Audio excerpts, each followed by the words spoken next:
إن الحمد لله نحمده ونستعينه ونستغفره ونستهديه ونعوذ بالله من شرور أنفسنا ومن سيئات أعمالنا. من يهده الله فلا مضل له ومن يضلل فلا هادي له، وأشهد أن لا إله إلا الله وحده لا شريك له، وأشهد أن محمدا عبده ورسوله. يا أيها الذين آمنوا اتقوا الله حق تقاته ولا تموتن إلا وأنتم مسلمون. أما بعد، فإن أصدق الكلام كتاب الله،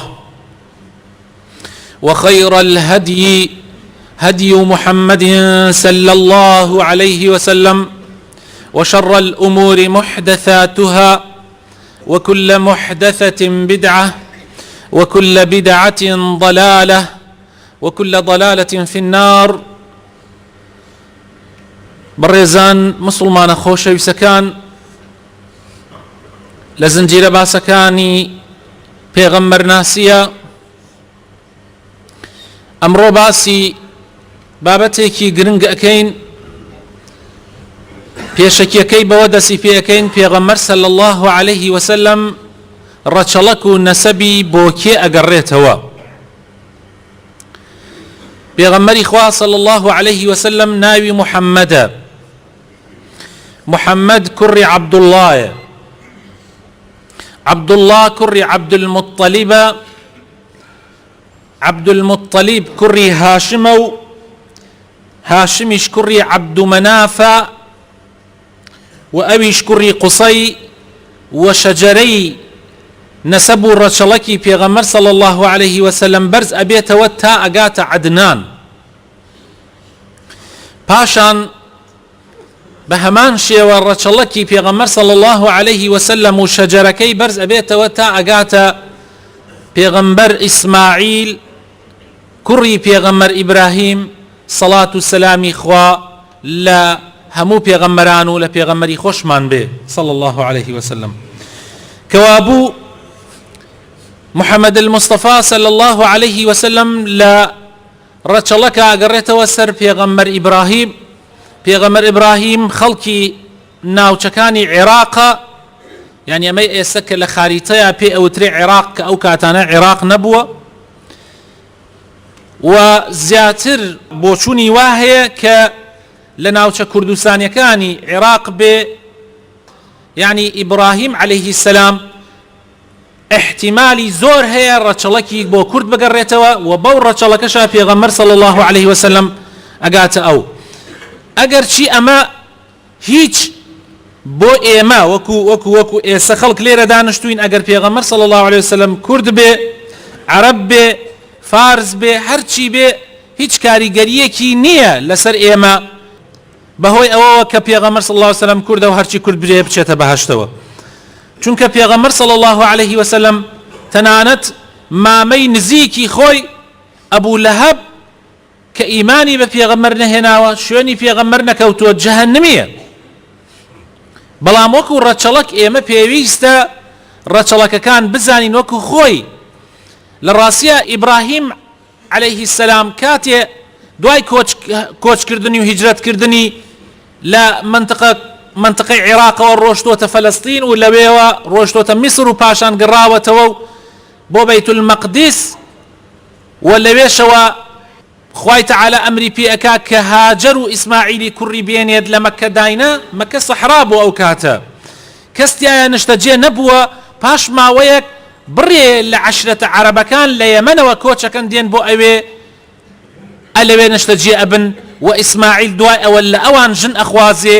یعنی ئیسماعیل خۆی لە ئەساسە عەرەب نییە، بەڵام لەوان ژن ئەخوازێ، لە عەرەب ژن ئەخوازێ و تێکەڵی دروست ئەبێ. بۆیە خۆشەویستەکانم ئەمە مەسائلێ لێکن پێویستە ئێمە ئاگاداریمان لێی هەبێ بەڕاستی، چونکە زۆر جار ئەمە وەکو نقطەیەک باسەکرێ، وەکو خاڵێک ئەوترێ مەسەلەن پێغەمبەر صلی الله علیه وسلم عربە ئێمە حچی پەیوەندیەکمان بە عەرەبەوە هەیە ئەوە هەندێک جاهیل و نەفام وە ئەڵێن یعنی بۆیە ئەبێ ئێمە ئەم مەوزوعە ئاگادار بین. شانازیکردن بە ڕەچەڵەکەوە شانازیکردن بە ڕەچەڵەکەوە دروستە ئینسان شانازی بە عەشیرەت و بە قەومیەت و بە ئەمانەی خۆیەوە بکە. خۆی گەورە لە قورئانی پیرۆزە لە سوورەتی حجورات ئاەتی 13 ئەفەرمێ يا أيها الناس إنا خلقناكم من ذكر وأنثى وجعلناكم شعوبا وقبائل لتعارفوا إن أكرمكم عند الله أتقاكم إن الله عليم خبير. خوای تعالی ڕوەکاتە هەموو مرۆڤایەتی و ئەڵێ ئەی خەڵکینە هەموو مرۆڤایەتی ئێمە ئێوەمان لە نێرێک و مێیەک دروست کردووە کە ئادەم و حەوایە پاشان کردمان بەم ئێوەمان کرد بەم گەل و نەتەوانەی کە ئێستا لەسەر زەویە ئەژێن بەم نەتەوە و تیرە و هۆز و عەشیرەتانەی کە ئێستا لەسەر زەویە ئەژێن تا وەکو یەکتری بناسن تا وەکو ئەو عەشیرەت و نەتەوانە ببێتە مایەی ئەوەی کەوا سڵەی ڕەحم و پەیوەندی خزمایەتی لە نێوانتانە پتەو ببێ. باشترین کەسی ئێوە ئەوە نییە لە عەشیرەتی فڵان کەس بێ یان لە قەومیەتی فڵان قەومیەت بێ. باشترین کەسی ئێوە ئەوانن کە زیاتر لە خواترسن زیاتر خواناسن زیاتر چاکویستن. ئەتقاکم تەقوا بە معنای خۆپاراستن لە نافەرمانیەکانی خوا. تەقوا بەوە دێ کەوا ئینسان خۆی لە نافەرمانیەکانی خوا بپارێزێ لە خوا بترسێ عەمەل بە قورئان بکە خۆی ئامادەکە بە ڕۆژی قیامەت. هەر کەسێ ئەم سیفاتانەی زیاتر تیابوو ئەوە زیاتر لە خواوە نزیکە زیاتر بەڕێزە لە لای خوای تەعالی. بەڕاستی خوای تەعالی زانایە و ئاگادارە زانایە بە هەر کار و کردەوەیە کە ئێوە ئەنجامێدەن بە هەر گوفتارێک کە دێتە دەمتانە و هیچی لێ گوم نییە هیچی لێ ون نییە. لە حەدیثی پێغەمبەرە هاتووە صلی الله عليه وسلم پێغەمبەری خۆشەویست ئەفەرمێ صلی الله عليه وسلم يا أيها الناس ألا إن ربكم واحد. خەڵکینە بەڕاستی پەروەردگاری ئێوە یەک خوایە وإن أباكم واحد وباوكي إيوش يك باوكا كآدم پروردگاري إيوة تنها الله وباوكي إيوش تنها آدم. ألا لا فضل لعربي على أعجمي ولا لعجمي على عربي ولا لأحمر على أسود ولا أسود على أحمر إلا بالتقوى. شانازی کردن بە عەرەبایەتیەوە بە هەر نەتەوەیەکی ترەوە ئەمە دروست نییە. فەزڵی هیچ کەسێک و هیچ نەتەوەیە بەسەر نەتەوەیەکی ترا نییە. فەزڵی هیچ ڕەنگێک بەسەر ڕەنگەکانی ترا نییە. وەکو چۆن ئێستا لە هەندێک لە وڵاتە ڕەشپێسەکان ئیهمال کراون لە ئیسلامە فەرقی ڕەش و سوور و سپی ئەمانە نییە. فەرقی بەینی نەتەوە و عەشیرەت و ئەمانە نییە. باشترین کەستان ئەهلی تەقوایە. فەزڵەکە بۆ تەقواکە ئەگەڕێتەوە بۆ خواناسیەکە ئەگەڕێتەوە. ئەبەلەغتو ئەوە من گەیانم يعني ئەمە لە حەجەت الوداع پێغەمبەر فەرمووی صلی الله عليه وسلم لە پاش ئەم حەدیثە پێغەمبەر 80 ڕۆژ وەفاتی ما دوای وەفاتی کرد. ئەفەرمێ گەیاندم مسلمانان ئەوە من ڕام گەیاند ئەوانیش وتیان گەیاندت ئەی پێغەمبەری خوا. فەرمووی ئەوە من پێتانم گەیاند ئیتر لە ئێسەوە دوا کەس شانازی بەسەر کەسی ترا نەکا بەهۆی نەتەوەوە بەهۆی عەشیرەتەوە بەهۆی جوانی دیمەنەوە بەهۆی باڵا بەرزی و باڵا کورتیەوە. ئەو شتانە هیچی ئازایەتی خۆتی تیان نییە تا شانازی پێوە بکەیت. ئێمە کێ ڕەنگی چۆنە بەدەستی خۆتە هەڵبژاردننی چی ڕەنگێک هەڵەبژێری ڕەشبی سپیپی ئەسمەربی سووربی بەدەستی خۆت نییە. ئیتر بە چی شانازیەکەی؟ چی عەشیرەتێکی خۆت هەڵت نەبژاردووە تا شانازی پێ بکەی؟ چی قەومێتێکیشی خۆت هەڵت نەبژاردووە؟ ئەمانە هەمووی بژاردەی خوان. ئەی نابێت تۆ شانازی بە شتێکەوە بکەی کە هەڵبژاردننی خۆتی تیانە. ئەوەی کە هەڵبژاردننی خۆتی تایە تۆ چی بیر و باوەڕێک هەڵەبژێری و چی کار و کردەوەیەک ئەەکەی؟ ئەوەیە کە تۆ ئەگەر خوا پێتی بدا شانازی پێەکەی لە قیامەتە لە دنیایشە لە ڕاستیە تۆ نازانی ئایا خوات لێتی قبوڵەکایە لێتی قبول ناکە. بۆیە لە دنیایشە حەقی شانازی نییە، ئەوە حەقی شانازیکردن نییە. بۆیە ئیتر لە ئیسەوە دوا کەس بەسەر کەسی ترا خۆی نەنازێنێ، شانازی نەکا. بۆیە پێغەمبەر صلی الله علیه و سلم فەرمووی گەیاندم مسلمانان 120,000 کەس لەو خوتبەی پێغەمبەرە ئامادە بوون. 120,000 کەس هەموویان گویان لە وتاکانی پێغەمبەر بوو. فەرموویان ئەی پێغەمبەری خوا گەیاندت. فەرمووی ئیتر دوایی لە قیامەتان نەڵێن نەیوت. پێغەمبەر صلی الله علیه و سلم ئەمەی خستە بەر چاوی خەڵک لە هەموو قورئانە لەم پەڕەوە تا ئەو پەڕ لە هەموو ئەحادیثی پێغەمبەریشا صلی الله علیه و سلم شانازیکردن نییە بە یەک نەتەوەوە. ئەوەی کە وتراوە لە قورئانە باسی عەرەب بەس تەنها ئەوەیە کە خوای تەعالا ئەفەرمێ ئەم قورئانەمان بە زمانی عەرەبی دابەزاندووە. بۆی کەس یاری پێ نەکا، بۆ ئەوەی کەس نەڕوا یاری پێ بکە بە لەفزێکی تر لە یەکی بداتەوە، بە زمانێکی تر لە یەکی بداتەوە. چونکە هەندێک وشە هەیە لە قورئانە لە زمانێکی ترە لە قەوئینێکی ترە معنایەترە بەخشێ کەس وا لە یەکی نەداتەوە. ئەمە قورئانە بە زمانی عەرەبیە، بە زمانی عەرەبیەکی ڕوون. هیچ پەیوەندی بەوە نییە کە عەرەب فەزڵ بدا بەسەر قەومەکانی ترە. ولا حەدیثی پێغەمبەریشا صلی الله علیه وسلم یەک حەدیثمان نییە پێغەمبەر صلی الله علیه وسلم شانازی بە عەرەبە بوون بکا یان بە ئەو شتانەوە بکا. ئەوەشی کە هەیە درۆ و دەلەسەی قەومیەکانە هەڵیان بەستووە بە ناوی پێغەمبەرەوە صلی الله علیه وسلم. مثلا أنا عربي ولسان أهل الجنة عربي، أما درو دلسية حديث نية. پیغمبر صلى الله عليه وسلم شانازي به هیچ قوميت يكون كردية، بس أولا شانازي بوا كردو كنوي آدم. وحتى أوشي كفرميتي من قورتانم أنا سيد ولد آدم، فرميتي من قوري نوي آدم لباريا فرميتي شانازيش نية أما خواوا دايناوا ولا فخر. فرميتي هیچ فخرێکی تیان نییە، خوا کردومێتیە گەورەی نەوەی ئادەم با بزانن من شانازی بەسەر ئێوە ناکەم. پێغەمبەر فەرموویەتی صلی الله عليه وسلم. جا ئاگامان لەو ملاحەزانە بێ لە حەدیثەی لە صحیحی بخاری مسلمە هاتووە جابری کوڕی عەبدوڵڵاه ئەیگەڕێتەوە بۆمان ئەفەرمێت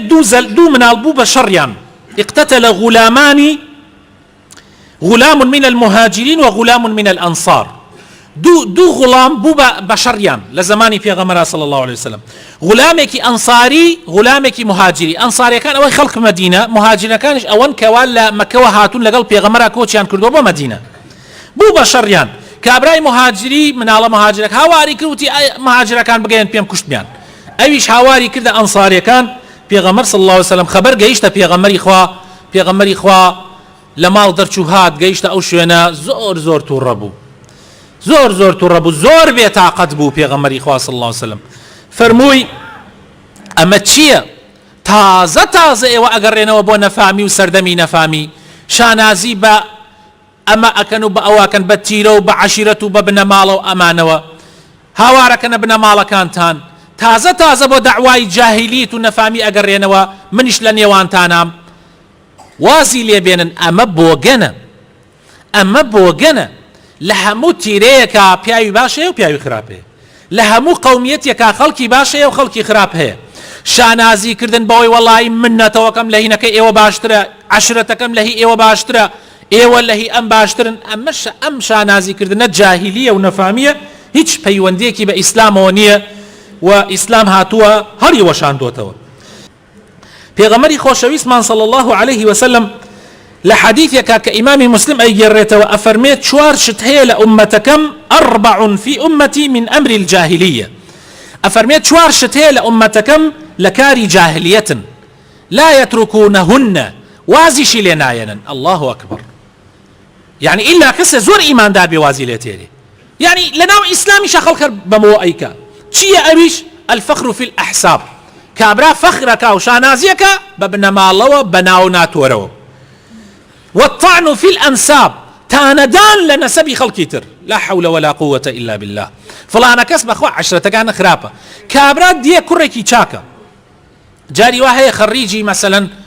يعني لدنيا سركوتوها مثلا خريجي كلية كي باشا خوي كسي كي تشاكا دي دعواي جني ليك عليه والله طول 10 فلاني من جنة بين آدم لا حول ولا قوة إلا بالله لا 10 فلاني بو والله يكك لا أو 10 بياويكي خرابة ما كاين راس يعني تولى 10 كتا همو خلق همو باشا أما نية لإسلام كاكا أما نية أما جاهلية بالراسي أما نفامية كبيغمر أفرمي صلى الله عليه وسلم لدعي إسلام اشتركي ناكن والاستسقاء بالنجوم أويك اعتمادي اشتكان أخنا سر أستير ناسي يعني بالراسي أما أو بري جاهليتك كتو عقلية دوابية كاشتكان بيونديه بأستيركان وأستيركان شتكنوا بخت بدسي هنا وتولى فلان مانغا لدايك بيتو أو مانغا عايد فلان شتا أمل الراسية همي كاري جاهلية إنساني مسلمان لي بدورة شوارم شت لنا أمتي إسلاما ترك نادري شيوان كردن بو مردو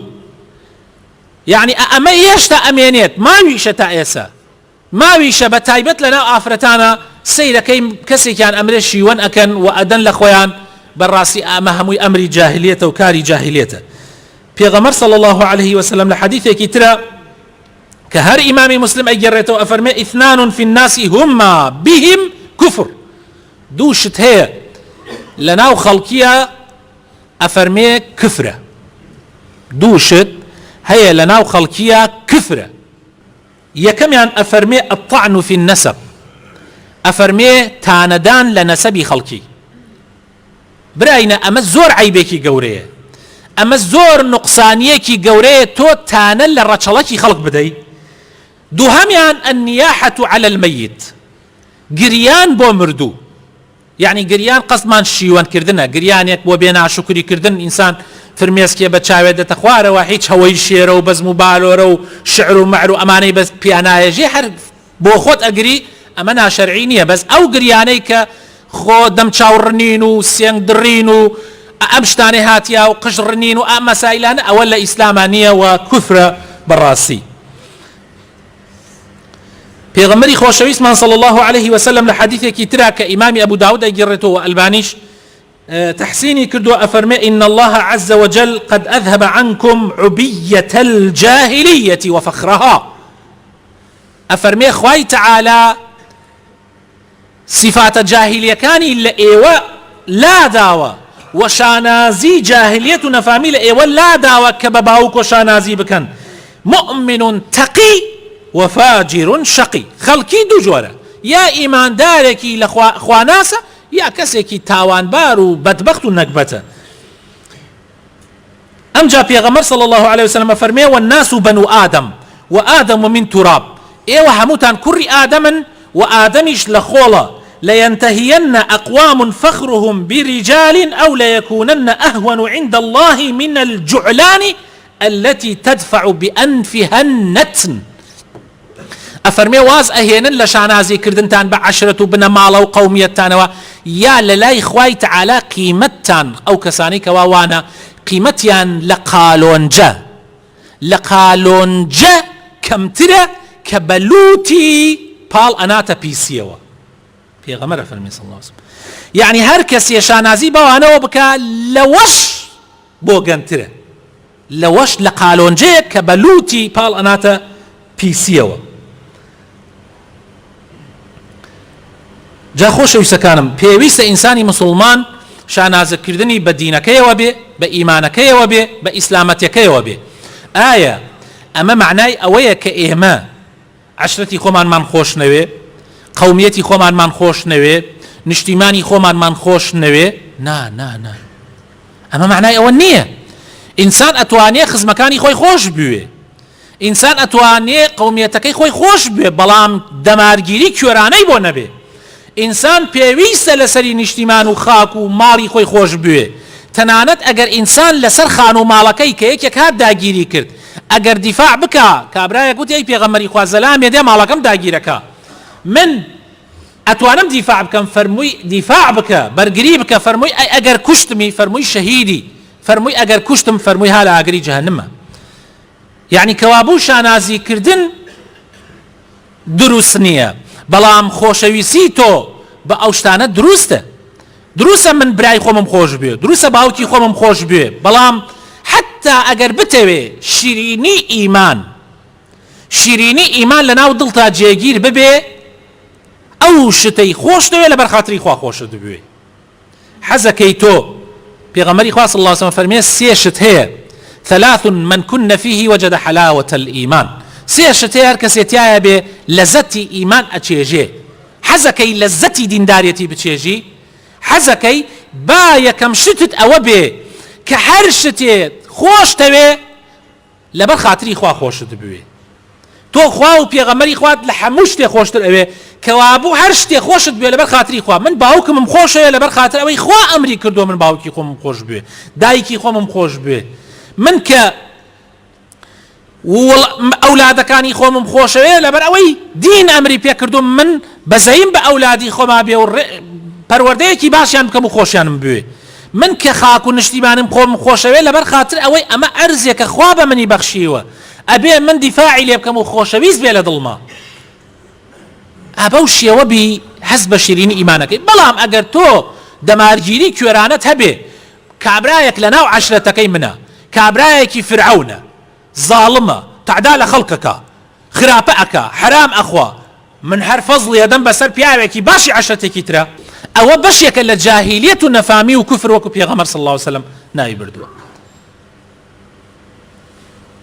ئەم ناو ناتۆرانەیش کە ئێمە لە خۆمانمان ناوە زۆربەی زەرەری هەیە بۆ ئیسلامەتی ئەم ناوانەی کە ناو جگە لە عەشرەتەکەش جگە لە قەومیەتەکەش ناوی ترکە لە خۆمانی ئەنین هەر یەکێک هەڵەسێ و ناوێ بۆ خۆی ئەدۆزێتەوە یا هەر جەماعەتێک و ناوێ ئەمەش زەرەری هەیە بۆ ئیسلامەتیمان بۆ کوردایەتیمان بۆ دینداریەتیمان ئەمە زەرەری هەیە ئەگەر یەکێ بڵێ لەوانەیە خەڵکانێک هەندێ عوزریان هەبێ بڵێ ئەوە تا خوای تەعالە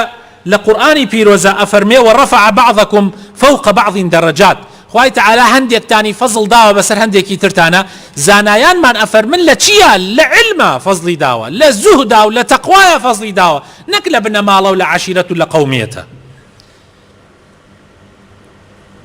جا لەبەرەوە خۆشەویستەکانم ئەمە خاڵێکی زۆر گرنگ بوو ئێمە ئەبێ دەرس لە پێغەمبەرەکەمان وەربگرین پێغەمبەر صلی الله علیه و سلم قەت ڕۆژێ لە ڕۆژان شانازی بەو شتانەوە نەکردووە ئیلا وەکو خەبەرێک وەکو هەواڵێک وەکو ئیسا ئاماژەی پێ ئەکەین داواکارم خوای گەورە بخاتر ناوجوانەکانی خۆی ڕەحمان پێ بکە هیدایەتمان بدە نوری ئیمان بخاتە دڵەکانمانەوە یا ڕەبی سەرکەوتومان بکەی یا ڕەبی خوایە بۆ خاتر ناوجوانەکانی خۆت بۆ خاتر ئیسمی عەظەمی خۆت دامەزراومان بکەی لەسەر دیندارێتی لەسەر ئیسلامەتی یا ڕەبی خوایە یا إله العالمین کوردستان من لە هەموو بەڵاو موسیبەتێک بە دوور بگری یا ڕەبی کاربەدەستانی ساڵح و دادپەروەر بکەی یا ڕەبی ڕیزەکانمان بکەی بە یەک ڕیز یا ڕەبی خوایە دەستی دوژمنانمان بنبڕ بکەی نەیەلی جارێکی تر دوژمن زاڵ بێ بەسەر ئەم وڵاتەی ئێمەیە یا ڕەبی خوایە بە خاتر ناوەجوانەکانی خۆت بەرەکەت خەیتە دەغڵ و دانی وڵاتمانەوە بەرەکەت خەیتە ئاو و کارەبای وڵاتمانەوە یا ڕەبی خوایە بە خاتر ناوەجوانەکانی خۆت بۆ خاتر ئیسمی عەظەمی خۆت ئەم قەیرانە ئابووریەمان لەسەر لادەی یا ڕەبی خوایە ئەمەمان لەسەر لادەی یا ڕەبی خوایە ڕەحم بە مردوەکانمان بکەی شیفای نەخۆشەکانمان بدە یا ئیلەه العالەمین یا ڕەبی هەر کەسێک ڕاز و نیازێکی هەیە شتێکا لە دڵیا و حەزەکان من دوعای بۆ بکەم یا ڕەبی داوا لە تۆ ئەکەم بۆی جێبەجێ بکەی خێری دین و دنیای تێ بخەی بۆی ئامین ئامین